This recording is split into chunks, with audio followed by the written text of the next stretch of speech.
Hello, welcome back to We the People Politics. Today, we will be making a map for the 2024 presidential election between former President Donald Trump and Vice President Kamala Harris, based only on polling conducted throughout July and early August of this year. As always, any state that does not have any polling data from July or August will be represented by the most recent poll to come out of that state. As you can see on the map, many states don't have any polling data between the two candidates. However, unlike previous videos, we will fill them out at the end of the video due to the large amount on the map. We will be using polls that include and exclude third-party candidates. However, if any poll has data for both, we will only use the data that includes third parties. With all of that said, let's get predicting. We will first start with the national polls, where Harris has been leading Trump since the 538 polling aggregate started and is currently leading by 2.3%. That likely wouldn't be large enough to win the Electoral College, but let's see. We will move to the safe states, which are determined by a margin of 12 percentage points or more. For Harris, these states will be Washington and California, while Trump states are Montana and, surprisingly, Texas, where Trump leads Harris by 13 points in its most recent poll. This will give Harris a lead of 22 safe electoral votes. As for the remaining states, we will go from west to east, starting with the state of Oregon, where Harris surprisingly leads by only 5 percentage points, which is 6 points worse than Biden's most recent lead. A 5-point lead will make the state of Oregon likely Harris. A likely state is determined by a margin of 5 to 12 percentage points.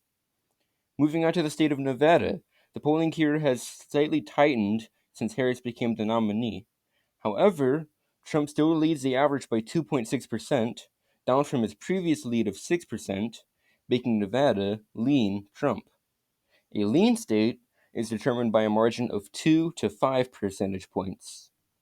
Our next state is Arizona, where Trump currently leads the average by a 3-point margin, way down from his 7.5-point lead in the previous video, meaning Arizona is lean Trump.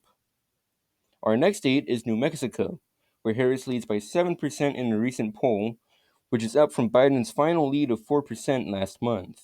So New Mexico will be likely Harris. Up in Tim Walz's home state of Minnesota, Harris leads the average by 6 percentage points, way up from Biden's 1-point lead in the previous video, making it likely Harris. We now move to Wisconsin, where Harris is just barely winning by 0.6%, which is 3 points better than Biden's position last month, and brings the margin back to tilt Democrat. A tilt state is determined by a margin of under 2 percentage points. Harris barely leads in the state of Michigan, largely due to this outlier poll from Morning Consult, by 0.08 percentage points, about 1.5 points better than Biden's performance in the last video, meaning that Michigan will be tilt Harris. Down in Ohio, Trump leads the most recent poll by a 9-point margin, which is almost 1 point better than his previous margin of 8.5%.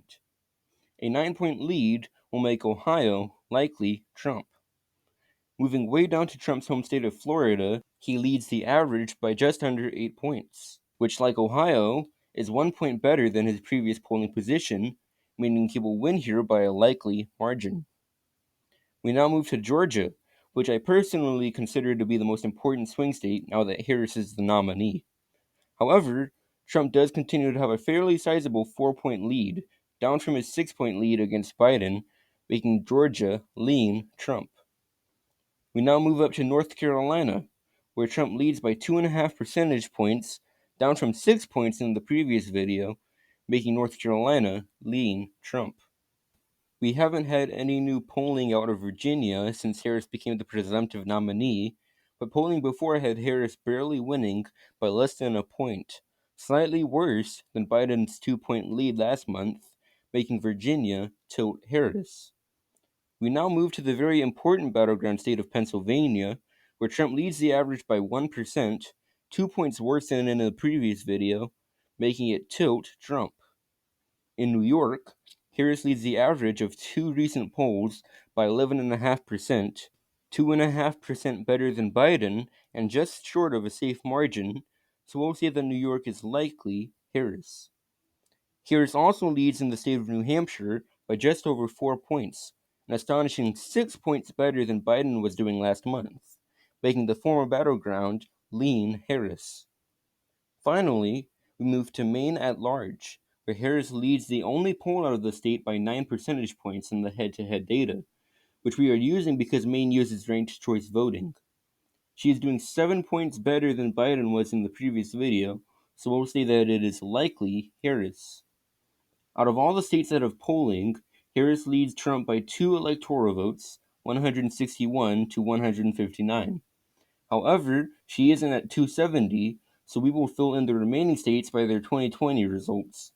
Trump's safe states were Idaho, Utah, Wyoming, North Dakota, South Dakota, Nebraska at large and its 1st and 3rd congressional districts, Kansas, Oklahoma, Missouri, Arkansas, Louisiana, Mississippi, Alabama, Tennessee, Kentucky, Indiana, and West Virginia, while Biden's safe states were Hawaii, Colorado, Illinois, Massachusetts, Rhode Island, Washington, D.C., Maryland, Delaware, New Jersey, Connecticut, Vermont, and Maine's 1st congressional district. Biden also took Nebraska's 2nd congressional district by albeit a likely margin. As for the remaining states, they all went to Trump by a likely margin, meaning he will win the presidency with 287 electoral votes to Harris's 251. This map suggests that the election comes down to the state of Pennsylvania with its 19 electoral votes, which could very well be the case. Harris was losing badly to Trump until she became the presumptive nominee, and has had a slight advantage in the polling since then. We'll see if she can keep it up.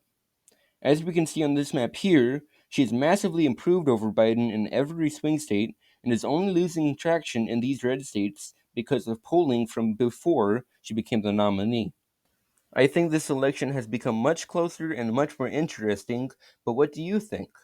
Feel free to comment down below your thoughts and opinions. Make sure to like the video and press the subscribe button. With all of that said, I hope you enjoyed the video, and I can't wait to see you in the next one.